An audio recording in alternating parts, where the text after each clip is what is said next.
এরা শুকাইতে রাখে। আসসালামু আলাইকুম, নীলা লাইফস্টাইল যে যেখান থেকে দেখছেন আশা করছি সবাই ভালো আছেন। আলহামদুলিল্লাহ আমিও ভালো আছি। আমি নীলা ইতালি থেকে বলছি। প্রতিদিনের মতন আজকেও একটা নতুন ভিডিও নিয়ে হাজির হয়ে গিয়েছি। আর আজকের ভিডিওটা আমি সকাল থেকেই শুরু করেছি।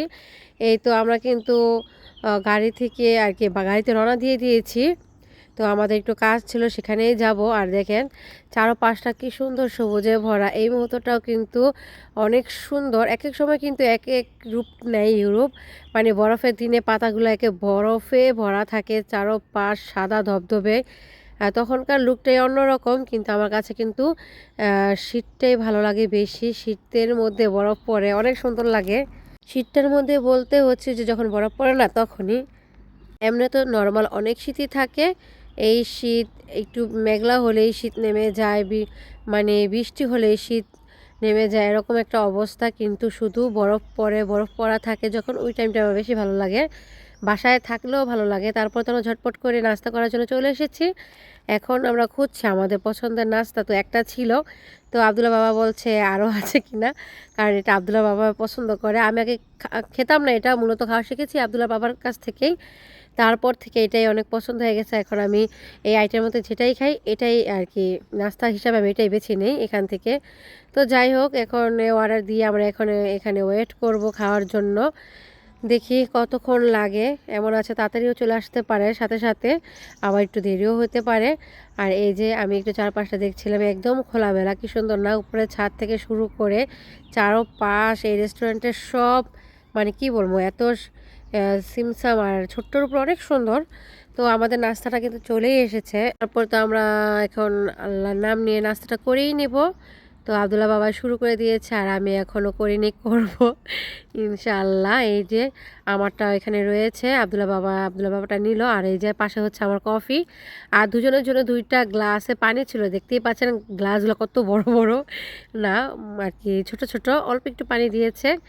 তো যেটাই হোক, আর আমার এই খাবারের এই যে বাদামটা এত ভালো লাগে, এই বাদামটা আমার অনেক পছন্দ। আর ভাজা তো একটা অন্যরকম একটা ঘ্রাণ আসে, মানে ঘ্রাণটার জন্য মূলত আমার কাছে বেশি ভালো লাগে। এমনিতেও টেস্ট আছে, সব মিলিয়েই মজাদার। তারপরে এই যে আমরা খাওয়া দাওয়া শেষ করে আমরা একটু চলে আসছি কমুনিতে, মানে হচ্ছে ইতালির কাগজপত্রের কাজ এখানেও হয়। এটা হচ্ছে একটা কি বলবো পৌরসভার মতন বাংলাদেশের। তো এই যে এখন আমি এখানে ওয়েট করছিলাম, ফর্ম দিবে, ফর্মটা ফিল আপ করেই জমা দিয়ে দিব। তো যাই হোক, আল্লাহর নাম নিয়ে আমি আজকে ফার্স্টে ফর্ম ফিল আপ করেছিলাম। তো নর্মাল আর কি, সামান্য একটু বুঝতে পারলেই করা যায়, পড়তে পারলে যে কী চেয়েছে সেটা জানলেই লেখা যায়। আর এই যে এত বৃষ্টি ছিল, মানে কি বলবো, আসছি মেঘলা মেঘলাই, কিন্তু পরে বৃষ্টি নেমে গিয়েছিল। তারপরে এই যে এরকম বৃষ্টির মধ্যে না আসতে ভালো লাগে না। তারপর কি আর করব, এই তো আমি একটু আশপাশ মেঘলাময় পরিবেশ ভিডিও করে নিলাম। তারপর তো ছেলেকে নিয়ে বাসায় চলে এসেছি। আর কোনো ভিডিওর ক্লিপ নেওয়া হয়নি, কারণ আমার বাসায় এসে রান্না করতে হবে, প্রিপারেশন করতে হবে, সব কিছু কেটে ধুয়ে বেছে নিতে হবে, অনেক সময়ের ব্যাপার। সেই জন্য ঝটপট করে রান্না শুরু করে দিয়েছি, গোস্ত বসিয়ে দিয়েছি। আর এখানে বেগুনটা কেটে নিয়েছি, হলুদ ফাঁকি, তারপরে হলো লবণ দিয়ে দিয়েছি। আমি মরিচ ফাঁকি অ্যাড করি না। আর এই যে দেখতেই পাচ্ছেন এখানে আমার গোস্তটা প্রায় হয়ে যাচ্ছে। মানে আমি কিন্তু আগের দিন রাত্রে গোস্তটা হালকা ঝাল করে রেখেছিলাম। মাঝে মাঝে আমার একটু ঝাল করা গোস্ত খেতে ইচ্ছে করে, কিন্তু ওরকম টেস্ট পাই না। তারপর যেমনই হয়েছে, আমার তো সময়টা বেঁচে গেল, আগায় গেল, রান্নাটা ঝটপট হয়ে গেল, তাতেই আমি খুশি আলহামদুলিল্লাহ। আর বেগুনটা ভালো করে আমি হলুদ লবণ দিয়ে হলুদ লবণ দিয়ে ভালো করে ম্যারিনেট করে রেখে দিলাম। তারপরে এই যে এখানে দেখেন ভাত, ডাল আর তরকারি হচ্ছে, মানে 3টা চুলা থাকলে না তাতে ঝটপটি হয়ে যায়।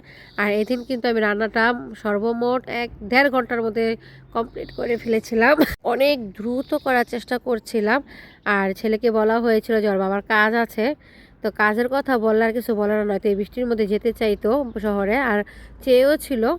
তো যাই হোক, এই যে এখন এখানে আদা একটু এতটুকু রাখবো, হচ্ছে যেই ঠান্ডা, আমার কথা শুনে বুঝতে পারছেন, একটু চা খাবো, রং চা, তার জন্য রেখে দিলাম। আর বাকিগুলা ব্লেন্ডার করে নিব। আর এই তো এখন এগুলা যে যা যা এলোমেলো করেছি সব রান্নার পাশাপাশি আমি গুছিয়ে নিব। নয়তো হয় না, ঝটপট হবে না। আর রান্না বসে দাঁড়িয়ে থেকেই বা লাভ কি। তো আমি মূলত রান্না করি আর কাজ করি যতটুকু সম্ভব হয়, আবার মাঝে মাঝে একটু ভিডিও করি।